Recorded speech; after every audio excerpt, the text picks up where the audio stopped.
नमस्कार। एक प्रश्न हमारे पास आया है जिसमें कि पल्लवी जी हमसे पूछती हैं, हेलो सर, मैंने 4 साल पहले विपश्यना कोर्स किया था। मैं हाउसवाइफ हूँ। अब मेरी फैमिली मेंबर जाने नहीं दे रहे मुझे विपश्यना कोर्स करने के लिए। मैं अब घर पर ही प्रैक्टिस करती हूँ। सर, मेरे बहुत सारे क्वेश्चंस हैं, प्लीज़ मुझे हेल्प कीजिए। सुबह उठते ही मोह के या फिर द्वेष के, मतलब राग या द्वेष के V4 विचार आने लगते हैं। अच्छा, विचार आने लगते हैं। मैं उन सेंसेशंस को देखना चाहती पर अंडरस्टैंड नहीं कर पाती और उनमें खो जाती हूँ। दूसरा प्रश्न है, सर, विपश्यना करते वक्त मेरे मन में बहुत सारे विचार आने लगते हैं, तो मैं भूल जाती हूँ कि मेरा ध्यान बॉडी के किस पार्ट पे सेंसेशंस देख रहा है, मतलब देख रहा था। तीसरा प्रश्न है, सर, आनापाना जब भी मैं करती हूँ मेरा मन कंसंट्रेट नहीं हो पाता। मैं बहुत ट्राई करती हूँ सर, पर हो नहीं रहा है। मैं जब भी विपश्यना करते टाइम मन उलझ जाता है, तो अनेक विचारों में मैं क्या करूं समझ नहीं आ रहा। चौथा प्रश्न है, सर, मुझे मेडिटेशन करना बहुत अच्छा लगता है और मैं जानती हूँ कि इसके बहुत सारे फायदे भी हैं, पर घर में मेरे मन में दूसरों के प्रति द्वेष या फिर किसी चीज़ के प्रति मोह चालू रहता है, तो यह कैसे दूर करूं। पांचवा प्रश्न है, मुझे कॉम्पिटिटिव एग्ज़ाम देना है, तो मेहनत करने के पहले ही मेरा मन में सक्सेस या डर के विचार आने लगते हैं। मैं कोशिश बहुत करती हूँ कि ये विचार आना गलत है, पर फिर भी आते हैं। मेरा खुद पे कंट्रोल नहीं हो पा रहा और इसमें मेरी एनर्जी वेस्ट होती है। अब कितने लोग सक्सेसफुल हैं, तो उनके मन में पहले ही सक्सेस के विचार आते होंगे। मेरे ही मन में पहले से सक्सेस के विचार चालू रहते हैं। इसका रीज़न क्या है? छठा प्रश्न है, और एक बात सर, मेरे मन में दूसरों के प्रति प्रेम या मित्रता भावना नहीं दिखाई देती।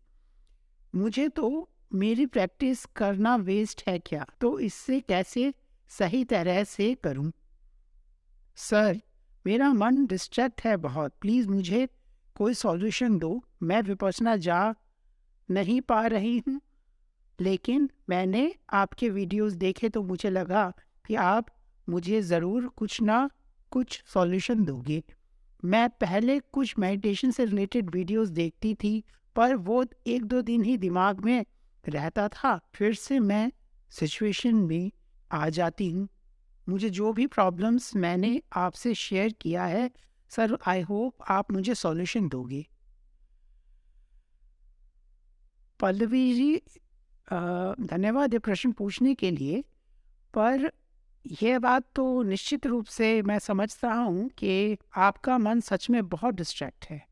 एक बात मैं कहूँगा आपसे भी और सभी व्यूअर्स से भी, थोड़े में पूछें और थोड़े में समझें।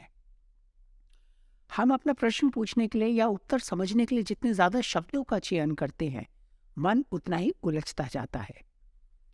तो मैं थोड़े में समझाता हूँ, थोड़े में समझें। हम एक एक करके ये प्रश्न आपके उठाएंगे और इसका उत्तर देंगे। सबसे पहले तो ये समझ जाएं, किसी भी प्रश्न का उत्तर देने से पहले मैं ये कहना चाहूँगा, क्या गारंटी है कि 1 या 2 दिन या 3 दिन तक वो आपके मन में नहीं रहेंगे, उसके बाद वो उतर जाएंगे? या हो सकता है 5-6 दिन तक आपके मन में रहे और फिर उनका असर कम होता चला जाए। तो इस चीज़ को अपने मन में लेके चलें कि जो भी प्रश्न आप किसी से भी पूछ रहे हैं, जो सॉल्यूशंस आप आउटसाइड ढूंढ रहे हैं, उन सब के उत्तर आपके अंदर ही हैं। मैं सिर्फ यहाँ इस वक्त क्या करने वाला हूँ, मैं सिर्फ ये करने वाला हूँ कि आपके उन्हीं अंदर के उत्तर को, जो आपके अंदर के आंसर्स हैं, उनको उजागर करके आपके आगे देता जाऊंगा। आपके प्रश्नों में ही आपके उत्तर छुपे हुए हैं। तो यह बहुत महत्वपूर्ण है कि उन उत्तरों को आप उन आंसर्स को समझें और उनको अपने जीवन में लागू करें। इस वीडियो को एक ऐसे रेफरेंस पॉइंट बना के चलें जो आपको जब भी दिक्कत आए आप इसको वापस से गो थ्रू कर सकें और किसी भी प्रकार की व्याकुलता का निवारण ढूंढ सकें। तो हम एक एक करके आपका प्रश्न उठाना स्टार्ट करते हैं। पहला, आपने कहा 4 साल पहले विपश्यना कोर्स किया था। मैं हाउसवाइफ हूँ और मेरे फैमिली मेम्बर जाने नहीं दे रहे विपश्यना कोर्स करने के लिए, घर पे ही प्रैक्टिस करती हूँ। देखिए, 4 साल पहले आपने विपश्यना कोर्स किया था, तो 4 साल से मैं आशा करता हूँ कि आप लगातार अभ्यास कर रहे होंगे और आपके फैमिली मेम्बर्स नहीं जाने दे रहे। मैं समझता हूँ कई कठिनाइयाँ होती हैं, ख़ास तौर से एक हाउसवाइफ को। तो पहले तो मैं कहूँगा किसी भी तरीके से चतुराई से, सहनशीलता से, प्यार से उन लोगों को मनाने की कोशिश करें। आप जानते हैं, आप उनके साथ रहते हैं, आपके परिवार के जन हैं, आपके ससुराल के लोग हैं, तो आप सबसे बेहतर उन्हें जानते हैं। तो किस प्रकार से आपको उन्हें अपने अकॉर्डिंगली ढालना है वो आप पे निर्भर करता है। अपना किस प्रकार से कंडक्ट रखना है कि उनको प्रसन्न भी कर पाए और उनसे अपनी बात भी मनवा पाए। तो ये एक बुद्धा नेचर है, इसको खुद ही मैनिफेस्ट आप अपने अंदर कर सकते हैं।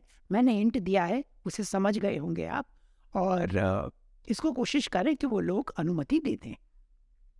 यदि आपको अनुमति नहीं मिल पा रही है, मिलने में समय लगेगा, तो कोई बात नहीं, किसी प्रकार की अपने मन में व्याकुलता ना आने दें। तो इसके अंदर आप क्या कर सकते हैं कि आपको विपश्यना विद्या का पता है किस तरह से करना है, और 4 साल पहले आपने जैसे किया था 4 साल से आप करते भी आ रहे हैं। अब विपश्यना जो आप सुबह शाम कर रहे हैं, मैं आशा करता हूँ वो ज़रूर कर रहे होंगे, क्योंकि उसका आपने कहीं जिक्र नहीं किया है।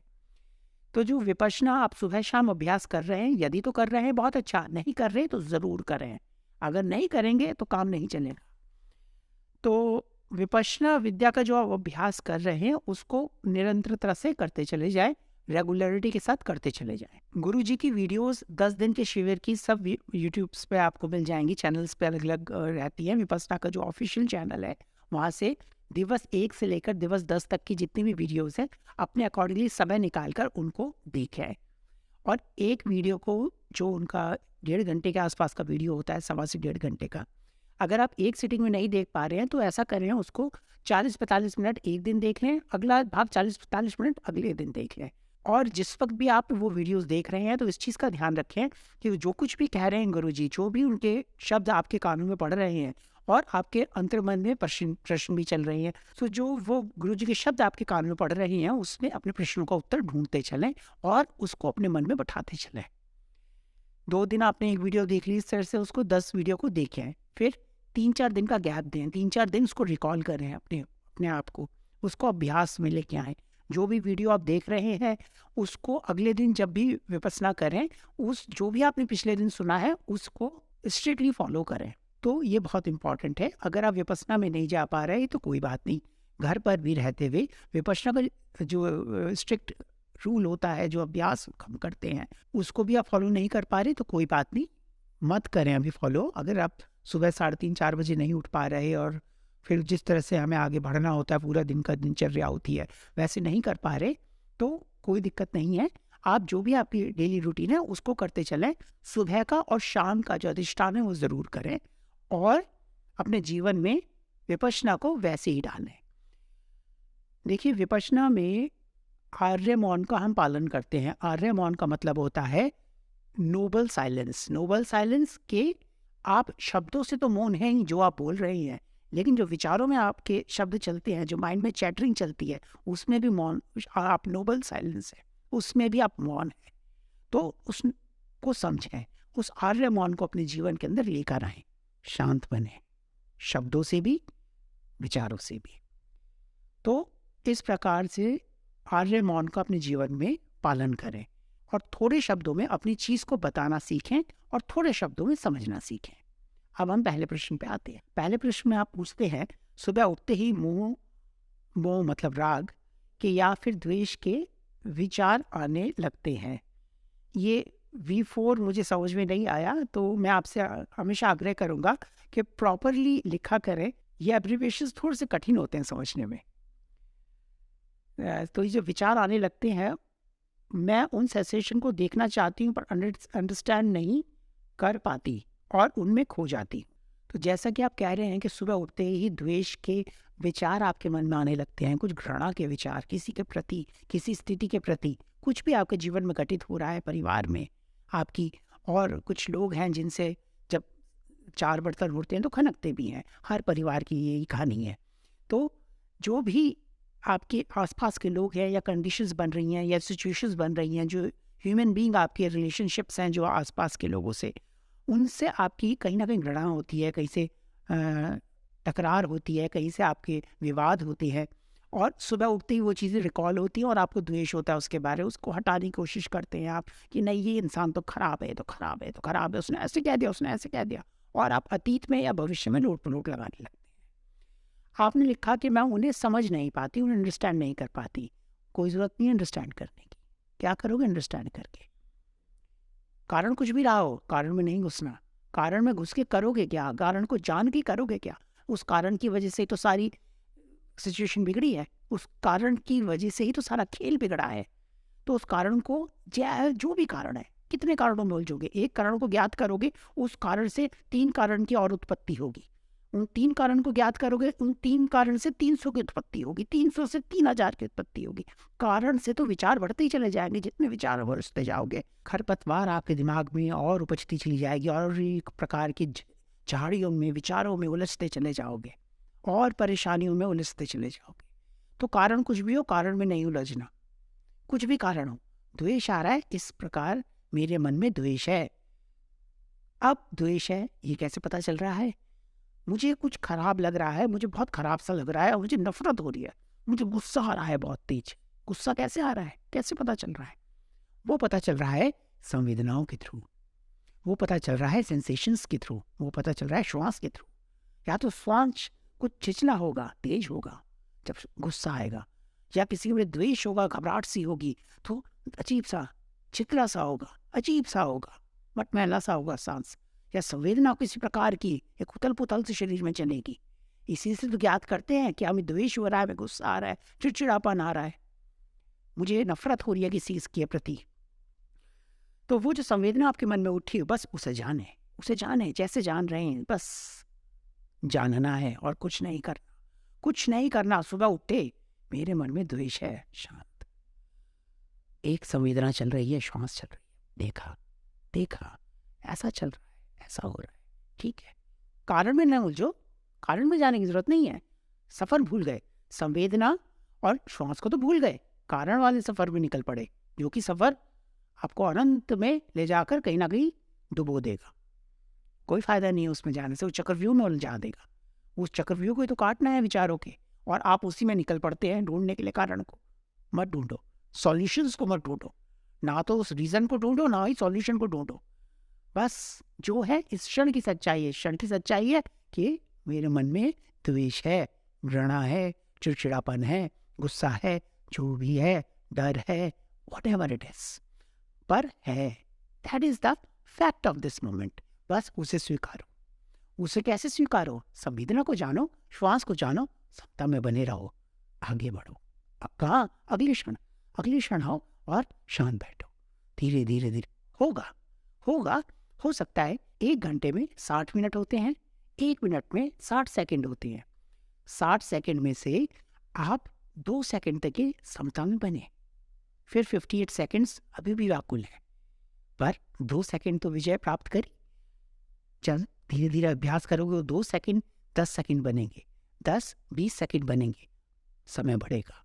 एक समय ऐसा आएगा कि जैसे ही मन में द्वेष आया, पहचान लिया, संवेदना जानी, श्वास जारी, और समता में बने रहे और जानते रहे इस मन में, मेरे मन में जो भी विचार चल रहे हैं, इंसान की जो चेहरा मेरे आगे घूम रहा है, मुझे नफरत हो रही है, चिड़चिड़ापन आ रहा है, गुस्सा आ रहा है, मन कर रहा है कि बस मैं क्या कह देती जब वो घटना घटी थी, मैंने कहा क्यों नहीं। अब की बार वो मेरे सामने आएगा ना, अब तो देखो, अब तो बस उसकी चुटिया ही पकड़ के मैं बात करूंगी। तो इस तरह की जो भी विचार आपके मन में आ रहे हैं, जो भी आते हैं, तो उन विचार में ना उलझें, वो तो आपको दलदल में धकेलते ही चले जाएंगे। तो जब भी इस प्रकार का कोई भी चला विचार, बस संवेदना जानी और श्वास जाना और समता में बने रहे। बस जाना और कुछ नहीं करा, सिर्फ जाना। To become aware, alert about this moment, the truth of this moment, that's it. अब हम आपके सेकंड प्रश्न पे आते हैं। विपश्यना करते वक्त मेरे मन में बहुत सारे विचार आने लगते हैं, तो मैं भूल जाती हूँ कि मेरा ध्यान बॉडी के किस पार्ट पे सेंसेशन देख रहा था।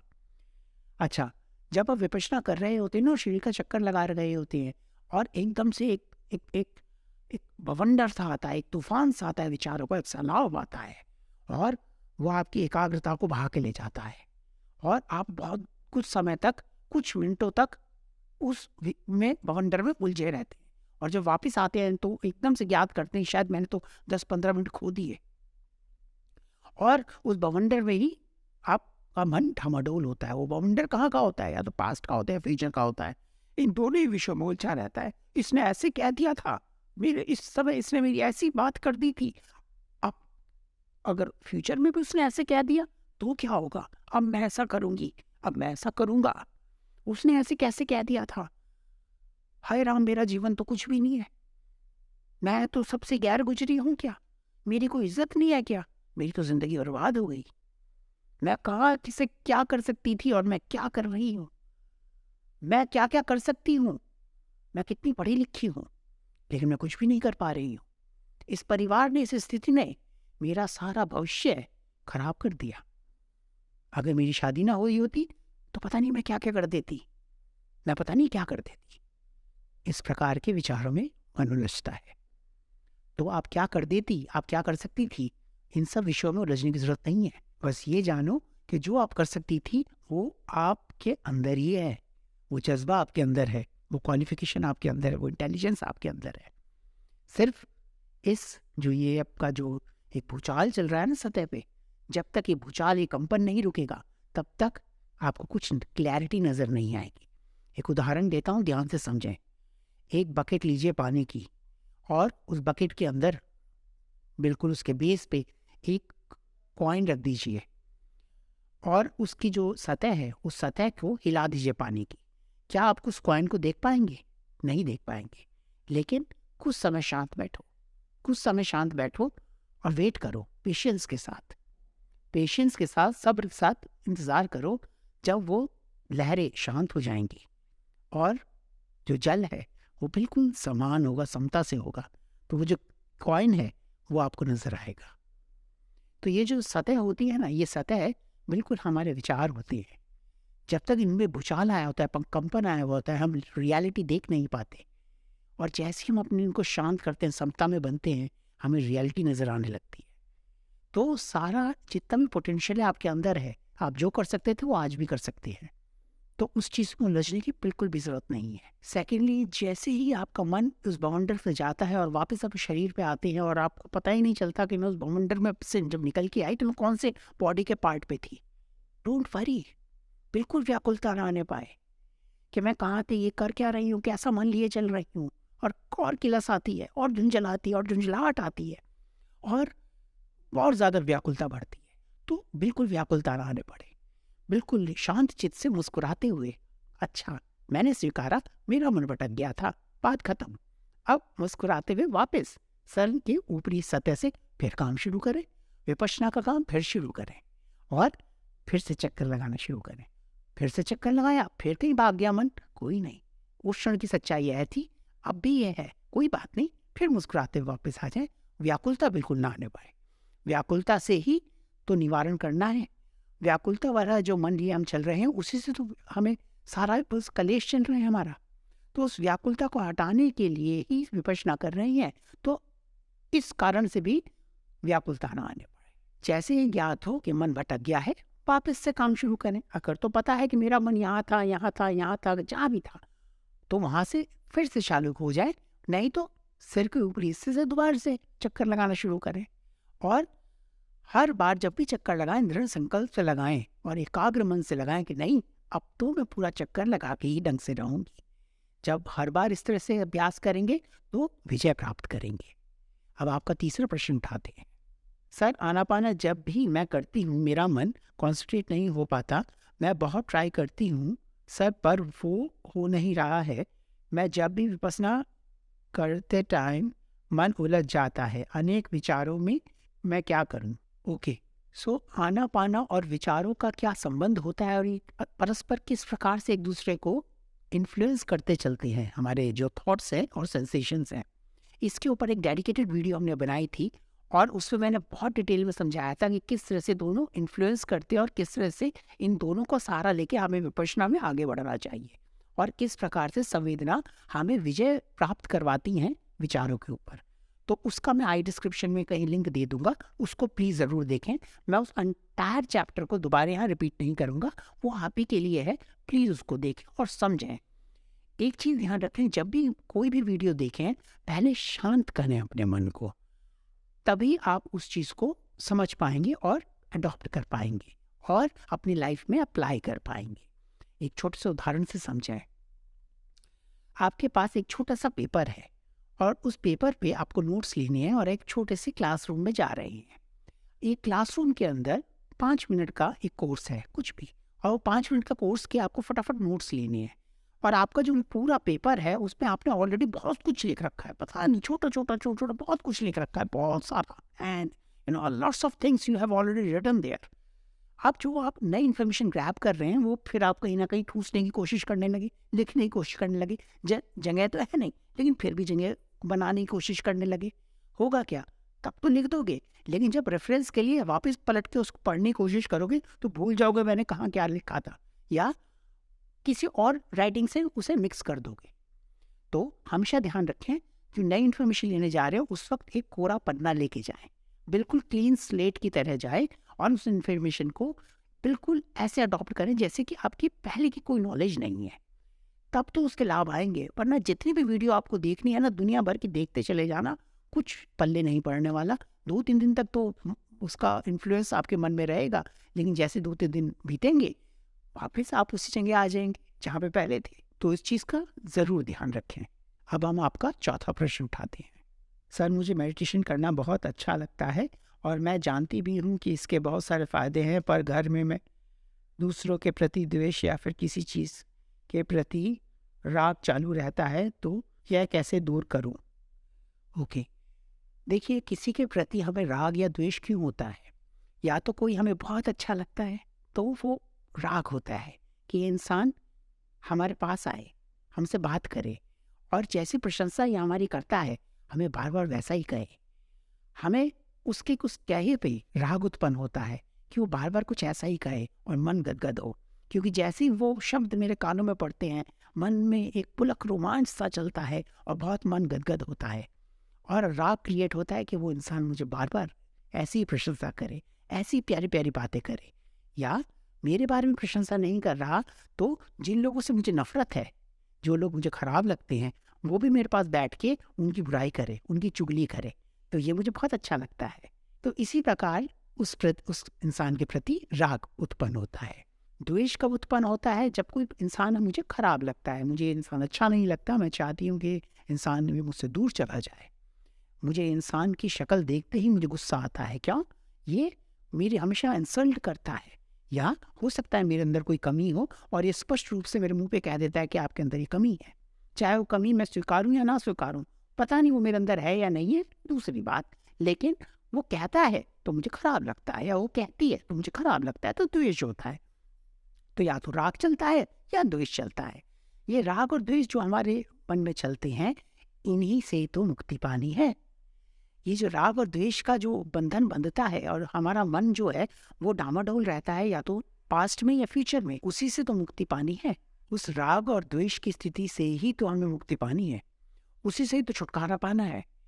वो जो हम हर वक्त अतीत में या भविष्य में उलझे रहते हैं, हाय राम उसने ऐसे कह दिया, हाय राम वो ऐसा ना कह दे, हाय राम उस इतना अच्छा कहा था, पता नहीं वो फ्यूचर में ऐसा कब कहेगा। तो इसी प्रकार का जो राग द्वेष का बंधन है, इसी से तो मुक्त होना है हमें। तो हमारे मन में अभी क्या उत्पन्न हो रहा है, क्या स्थिति हमारे मन में चल रही है, राग की या द्वेष की, वो हम कैसे जानते हैं? संवेदनाओं के थ्रू। किसी ने मुझे कुछ बहुत अच्छी बात कही और उसके शब्द मेरे कान में टकराए और एक पुलक रोमांच सा हुआ, तो संवेदना बड़ी प्यारी प्यारी चली। और किसी ने बहुत खराब बात मेरे मन में बोल दी और मेरे मन में एकदम से खराब सी संवेदना चली, जिसके प्रति द्वेष हुआ, या राग हुआ या द्वेष हुआ। इसी को तो तोड़ना है, इसी जंजाल से तो मुक्त होना है, इसीलिए विपश्यना कर रहे हैं। और मन का वो स्वभाव तोड़ने के लिए ऐसा तो नहीं है कोई चमत्कार होगा कि आज आप विपश्यना करने बैठे और 3-4-2 साल के अंदर आपने फटाफट से विजय प्राप्त कर ली और एकदम से आप सब चीज़ों से आप टूटते चले गए। No, it is not going to happen. It's a ongoing process. आज हो सकता है कि आप एकदम से लिबरेट हो जाएं कुछ टाइम के लिए, लेकिन फिर से कुछ प्रकार की स्थिति, कंडीशंस, ह्यूमन बीइंग्स अलग अलग प्रकार के आपकी लाइफ में इंट्रोड्यूस हो और आप फिर से उन्हीं चीज़ के अंदर वापस से वो सारी जो राग और द्वेष का ताना बाना है वो अपने जीवन में ट्रिगर करें, वापस से वो चीज़ें वो आपके मन में उजागर होने लगे। तो जैसे जैसे विपश्यना करते जा रहे हैं, ये दिस अ ऑनगोइंग प्रोसेस। रोज करें और विजय प्राप्त करें, रोज करें फिर विजय प्राप्त करें। ना अच्छा माने ना बुरा माने, समता में बने रहे। जितने प्रकार आप समता में बन सकते हैं बहुत अच्छी बात। और आपको लग रहा है कि नहीं, मैं अपने श्वास पे या संवेदना पे ध्यान नहीं दे पा रही, कोई बात नहीं, इधर उधर मन भागता है, उस चीज़ को स्वीकारें और वापस से अपने श्वास पे या संवेदना पे मन ले आए। इस प्रकार से जब आप चलते चलेंगे आपको बहुत बहुत लाभ आएंगे। अब हम आपका 5वां प्रश्न उठाते हैं। मुझे कॉम्पिटिटिव एग्ज़ाम देना है और मेहनत करने के लिए पहले मेरा मन सक्सेस के डर आने लगते हैं, तो मैं कोशिश बहुत करती हूँ, विचार आने गलत। देखिए, आपको कॉम्पिटिटिव एग्ज़ाम देना है और मेहनत करने से पहले ही आपका मन सक्सेस या डर के विचार आने लगते हैं। देखिए, इसमें भी आप फ्यूचर में जा रहे हैं। रिजल्ट आएगा, मैं फेल ना हो जाऊं, मैं पास ना हो जाऊं, अलग बात है। पास हो जाऊंगी तो मन गदगद होता है, सोचते हैं, अभी तो एग्ज़ाम भी नहीं आया। तो कॉम्पिटिटिव एग्ज़ाम देना है, it will be happening in future. Vipassana में आपने ये सीखा है कि जब भी इस प्रकार की स्थिति कोई भी आपके मन में आती है तो आप पहले तो समता में बने। समता में कैसे बनेंगे? जब विपश्यना करेंगे। आप बैठे हैं, जैसे ही आपके मन में कोई विचार आया कि कॉम्पिटिटिव एग्ज़ाम का रिजल्ट आएगा, वो रिजल्ट कब आएगा? वो फ्यूचर में आएगा। अब फ्यूचर की कुछ एग्जम्पशंस चलते हैं और आपके मन में एंजाइटी आती है। एंजाइटी से रिलेटेड एक हमने वीडियो बनाई थी, उसको देखें, उसका लिंक भी आपको आई डिस्क्रिप्शन में मिल जाएगा। तो जो एंजाइटी आपके मन में ट्रिगर होती है, उस एंजाइटी के आपके आते ही एजम्पशंस चलने लगते हैं, परम्यूटेशन कंपटीशन आपके मन में आने लगते हैं कि क्या करूँ, कैसे करूँ, अब ये कर दूँ, अब ये कर दूँ, किस प्रकार से सब चीज़ें ठीक हो जाए, ऐसा मैं क्या करूँ, किस प्रकार से तैयारी करूँ कि मैं बस पास हो जाऊँ, मैं बहुत बढ़िया मेरा रिजल्ट आ जाए। और अगर मेरा रिजल्ट नहीं आया तो क्या होगा, मेरा तो भविष्य खराब हो जाएगा, मेरा तो ये हो जाएगा। मत घुसें, इस जंजाल में मत घुसें। ना तो उस अच्छे वाले राग वाली स्थिति में जाएं, ना ही उस द्वेष वाली स्थिति में जाएं। और इससे कटेंगे कैसे? कि बस विपश्यना कर रहे हैं सुबह शाम। विपश्यना जब आप करते हैं तो करते क्या है? समता में बैठते हैं। जो भी संवेदना या श्वास आपके मन में चल रहा है, चाहे किसी भी कारण से चल रहा है, उस कारण में ना उलझें। जैसे कि मैंने पहले भी कहा, कारण इस वक्त क्या है कि कॉम्पिटिटिव एग्जाम देना है और मेरा रिजल्ट आएगा तो क्या होगा, उससे डर बनता है, उसके मन में घबराहट आपके मन में आती है, उस वजह से तो उस कारण में ना घुसें। बस विपश्यना करते चलें और उसे 1 घंटे जो बैठे हैं अधिष्ठान में क्या कर रहे हैं? विपश्यना में संवेदना को जान रहे हैं और श्वास को जान रहे हैं और ना अच्छा मान रहे ना बुरा मान रहे और समता में बैठे हैं। यही तो कर रहे हैं एक घंटा अधिष्ठान में बैठ के। तो जो 1 घंटा जो अभ्यास कर रहे हैं उससे मन इतना मजबूत होता है कि जो बाकी के 23 घंटे हैं हमारी लाइफ के पूरे दिन के, उसमें भी हम वही चीज़ें, क्योंकि 1 घंटा मन अभ्यास किया है आपने, तो 23 घंटे में उन्हीं चीज़ों को माइंड रेप्लिकेट करना स्टार्ट कर देता है और उसको आदत पड़ती है, किसी प्रकार की स्थिति में उलझता नहीं है, उन कारणों में उलझता नहीं है, क्योंकि जब उनमें उलझता है तो एनर्जी वेस्ट होती है, जैसे कि आप समझ रहे हैं बात को। तो जब एनर्जी वेस्ट नहीं होती, जब आप उलझना बंद कर देते हैं तो एनर्जी वेस्ट होना बंद हो जाती है। तो एनर्जी कहाँ है? आपके अंदर है। उसको कहाँ लगाते हैं आप? शांत मन से स्टडी करने में। कारण कुछ भी रहे, मुझे फ़र्क नहीं पड़ता, मैं फेल हूँ या पास हूँ, मेरा इस वक्त ये चैप्टर पढ़ना है, मैं पढ़ूंगी और बस जैसे करना है वैसे करूँगी, जो होगा दिखी जाएगी। आप अपना काम करते चलें। सबसे प्लस पॉइंट ये है कि आपकी एनर्जी आपके अंदर बनी हुई है और जब एनर्जी आप डिप्लीट नहीं करते ना, जब वेस्ट नहीं करते, उस केस का उस एनर्जी को आप बड़े यूजफुल तरीके से अपनी लाइफ में यूज करके आगे बढ़ते हैं। तो विपश्यना को शुद्ध रूप से वैसे ही करें जैसा करना है। आप शिविर में नहीं जा पा रहे तो कोई बात नहीं, गुरुजी के प्रवचन आप देखते हैं, उसको समझें। किसी भी वीडियो को, गुरुजी क्या वीडियो देख रहे हैं या ये वीडियो हमारी देख रहे हैं, तो इस केस के अंदर आप ये ना सोचें कि बस मुझे फटाफट उत्तर चाहिए, मुझे उत्तर चाहिए, आंसर्स चाहिए, बस मैं आंसर टटोल रही हूँ और उसके बाद वीडियो शट डाउन और फिर अपना 2-4 दिन तक तो मन बहुत ठीक रहेगा, फिर से मन व्याकुल होने लगा। तो सबसे बड़ी बात यह है कि इन वीडियोस को रेफरेंस पॉइंट बनाएं और आगे बढ़ें। जब भी मन में कोई भी बात आए तो जो इन वीडियो से सीखा है उसको अपनी लाइफ में अप्लाई करें। वो एप्लीकेशन जब तक नहीं होगी लाइफ में, फर्क नहीं आएगा। विपश्यना को वैसे ही करें जैसे करना है, जैसे गुरुजी ने बताई है। अब हम आपका छठा प्रश्न उठाते हैं। और एक बात सर, मेरा मन बहुत दूसरों के प्रति प्रेम या मित्रता भावना नहीं दिखाई देती मुझे, तो मेरी प्रैक्टिस करना वेस्ट है क्या? देखिए, आपकी प्रैक्टिस करना वेस्ट नहीं है। देखिए, सबसे पहले तो आप ये समझें कि मित्रता भावना है क्या। मित्रता भावना जो आपने धर्म की तरंगे अपने अंदर प्रज्वलित करी हैं, जो संग्रह किया है 1 घंटे अधिष्ठान में बैठ के, अब उसे आप औरों में बांटते हैं, अपने आसपास के सराउंडिंग्स में वितरण करते हैं, उसको फैलाते हैं और सबको अपने मन ही मन कहते हैं कि जो भी चाहे वो कितनी दूर क्यों ना हो, उस तक वो जो आपकी वाइब्रेशंस है ना, जो पॉजिटिविटी आपने जनरेट करी अपनी लाइफ अपने मन में, कैसे समता में बन के एक जर्नी में सोकर उसको उस तक पहुंचाते हैं। ये सेकंड बात है। ये तो भूल जाओ मित्रता भावना।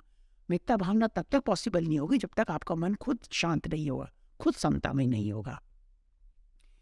जिसके मटके के अंदर, जिसके अपने मटके के अंदर पानी नहीं है, वो दूसरे प्यासे की प्यास क्या शांत करेगा? तो पहले अपने मटके में पानी भरो, अपने कलश में पानी भरो, फिर किसी और को पानी देने की बात करना। तो वो जो कलश में पानी भरना है वो है पहले अपने जीवन में समता लेके आओ, अपने जीवन में शांति लेके आओ। विपश्यना को वैसे ही करो जैसे करनी है। पहले अपने आप पे विजय प्राप्त करो। सबसे पहले जो द्वेष और राग के जो जंजाल में आप उलझे हुए हैं ना, उसको मुक्त करो। तब आपको पता चलेगा कौन सही है कौन गलत है। और इन सब कारणों में मत उलझो, इन सब सिचुएशंस में मत उलझो। जितने प्रश्न में और जितने शब्दों में उलझते चले जाओगे, उतना जीवन में एक बवंडर में फंसे जाओगे, एक चक्रव्यूह में फंसते चले जाओगे। कम शब्दों का चयन करो, कम में बोलो और कम में समझो, बहुत इंपॉर्टेंट है। तो आप जो पूछ रहे हैं, मैं आशा करता हूँ कि आपको सभी प्रश्न के उत्तर मिल चुके होंगे। पर अगर आपका कोई और भी प्रश्न होता है तो आप मुझसे कभी भी पूछ सकते हैं। मुझे बहुत खुशी होगी उसका उत्तर करके। और हमेशा याद रखें, जो प्रकार के आप जो क्वेश्चन ही कर रहे हैं, जितनी आपके अंदर इतना छटपटाहट है ये आंसर सुनने के लिए, या इस प्रकार की जो व्याकुलता आपके मन में आ रही है क्योंकि आप विपश्यना करने जाना चाहते हैं लेकिन आप जा नहीं पा रहे हैं, और आपको ये भी पता है कि आपका मन बहुत व्याकुल है, और आपको ये भी पता है कि विपश्यना में जाने से आपके मन को शांति मिलेगी, आपकी व्याकुलता दूर होगी, आपको समाधान मिलेंगे। तो मैं ये भी समझता हूँ कि मन का व्याकुल होना भी स्वाभाविक है। पर अगर ये सब चीज़ें हो रही हैं ना, और ये जो व्याकुलता इस वक्त आपके मन में क्रिएट हो रही है, इस व्याकुलता की भी एक संवेदना है अपनी। विपश्यना में जब बैठते हैं अधिष्ठान में, तो उसको भी समता से जाने। किसी भी प्रकार की एक संवेदना के प्रति भी राग और द्वेष ना उत्पन्न होने दें कि इस प्रकार की संवेदना क्यों चली, इसे हटाओ। उस प्रकार की संवेदना क्यों नहीं चल रही, उसको बुलाओ। ये नहीं, जो चल रहा है, जैसा चल रहा है उसको स्वीकारें, इस क्षण को स्वीकारें। जो चल रहा है इस क्षण की सच्चाई है, उसको स्वीकारें। इसी को तो कहते हैं समता में बने रहना। इसी प्रकार से जब विपश्यना करते चलेंगे, आपको बहुत लाभ आएंगे। तो इस चीज़ का ध्यान रखें और विपश्यना को वैसे ही करें जैसे करनी है। आपके जीवन में बहुत बहुत लाभ आएंगे। आपका कोई और भी प्रश्न होता है तो आप मुझसे पूछ सकते हैं। मुझे उत्तर करके बहुत बहुत खुशी होगी। नमस्कार।